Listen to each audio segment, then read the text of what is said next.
اسی کے ساتھ ہمارے آج کے اگلے مہمان تحریک تحفظ آئین پاکستان کے رہنما سینیٹر اور تحریک انصاف کی پوری قیادت اور یہاں پہ موجود میرے صحافی بھائی اور سامعین محترم، میں سب سے پہلے تو حقوق حق پارٹی اور اس کی پوری لیڈرشپ کو شاباش دیتا ہوں کہ انہوں نے اس گٹھن کے ماحول میں سب سے بنیادی مسئلے معیشت اور بجٹ کے اوپر یہ کانفرنس ہے۔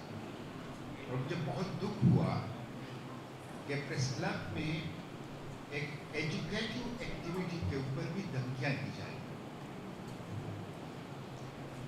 تو اس پاکستان کو ایک وسیع و انیس قید خانہ بنایا گیا ہے اور جرنیل صاحبان اس کے جیلر ہیں۔ یہ قائد اعظم کا پاکستان نہیں ہے، یہ اقبال کا پاکستان نہیں ہے، یہ اب ٹرمپ کا پاکستان ہے اور نیتن یاہو کے یاروں کا پاکستان ہے، کہ جہاں ٹرمپ اور نیتن یاہو کا نام تو لیا جا سکتا ہے، تحریک انصاف کا اور عمران خان کا نام نہیں۔ میں اس رویے کی مذمت کرتا ہوں۔ میں کوشش کروں گا ٹو دا پوائنٹ چند باتیں کروں جو میں سمجھتا ہوں اس موقع محل کے مناسبت سے ضروری ہے۔ سب سے پہلے تو آج یکم محرم ہے اور اسلامی سال شروع ہو گیا ہے، تو میں اس کی مبارکباد بھی دیتا ہوں۔ دو چیزیں بڑی اہم ہیں محرم کے حوالے سے، اسلامی تاریخ کے حوالے سے۔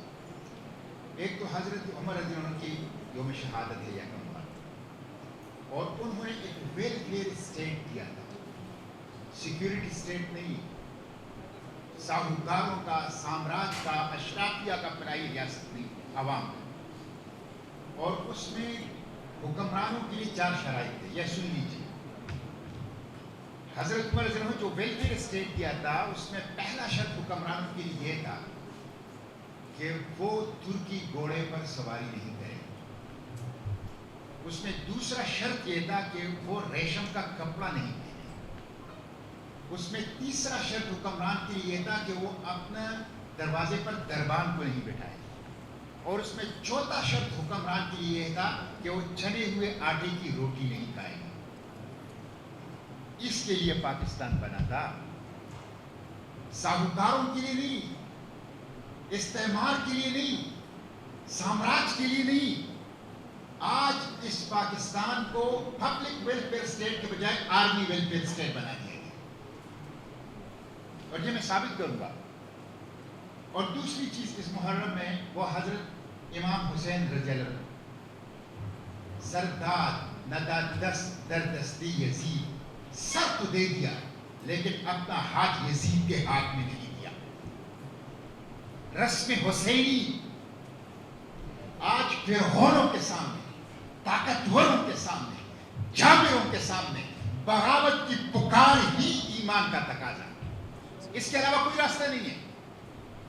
اس لیے یہ سال جو نیا اسلام کا آتا ہے، یہ ہمیں یہ تعلیم دیتا ہے، ویلفیئر اسٹیٹ کی تعلیم، اور ہر سال جابر، استعمار، سامراج کے ایجنٹ کے سامنے بغاوت کی پکار بلند کرنے کی۔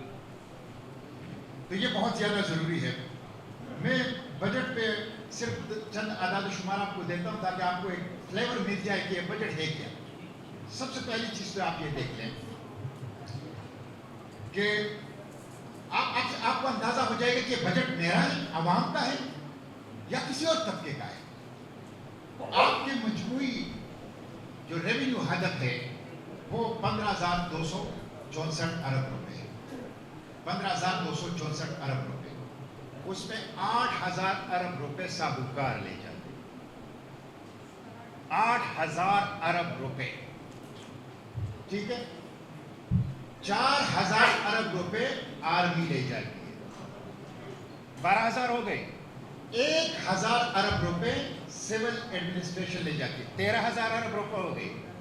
تو آپ کے پاس کیا رہتا ہے؟ آپ کے پاس رہتا کیا ہے؟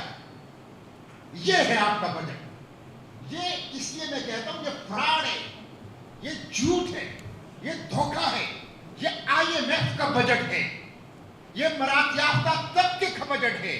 عوام کے لیے اس بجٹ میں کچھ بھی نہیں ہے۔ اور پھر آپ یہ دیکھیں